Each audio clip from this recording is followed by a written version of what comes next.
Beno, Gorka, zure kasuan, denboraldi nahiko ona egin duzu, Espainiako txapelduna izan zara, azaldi guzu pixka bat, denboraldiari dagokionez, aurreko denboraldiari dagokionez, nola geratzen zara? Bueno, geratu bastante gustora, esan beharra dut ez nuela espero horren besteko tituluak edo eskurapena lortzea, eta nahiko gustu. Zure kasuan, Irene, 2013an Espainiako txapelketan bigarren postua lortu zenuen, nesken mailan, eta maila generalean Gipuzkoako txapelketa irabazi zenuen, bertatik Suizara joan, eta munduko txapelketan 3. postua, denboraldi borobila. Bai. Bueno, Suizan enun espero ez derritea, eta area iritsi eta 3. gehatzea oso pozik gatu nintzen. Momentu honetan, aurtengo denboraldiaren aurkezpenean aurkitzen gara, denboraldi berriari begira, hemen ibiliko zarete Espainia mailako lasterketetan, kanpora joango zarete?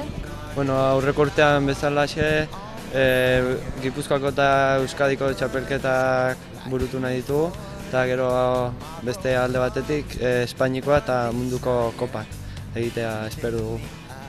Elite mailara salto hau, nola eramango duzu?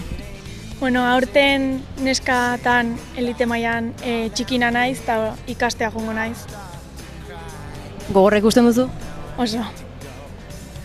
Eta datorren urteari begira, berriz ere borobiltzeko gogoarekin edo? Bueno, espero dut gutxienez berdin mantentzea eta alba da hobetzea, baina bueno, ari gara entrenatzen gogor, osake, zer egin daiteke. Prestaketari, materialari, dagokionez, aldaketarik izan dugu duzu aurten? Bueno, entrenatzen segi eta ZTZ-ekin hasi geha egiten psikologoa, nutrizionista eta gero ariketa aktola. Baina bada beti hor jende bat atzetik daramazuena, lasterketatik lasterketara edo bizitzan, zeintzu dira? Gurasok. I wish that I could stay.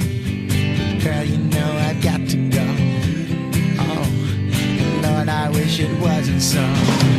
Save tonight, fight the break of dawn. Come tomorrow, tomorrow I'll be gone. Save tonight, and fight the break of dawn. Come tomorrow, tomorrow I'll be gone. Save tonight, and fight the break of dawn. Come tomorrow, tomorrow I'll be gone. Save tonight, fight the break of dawn.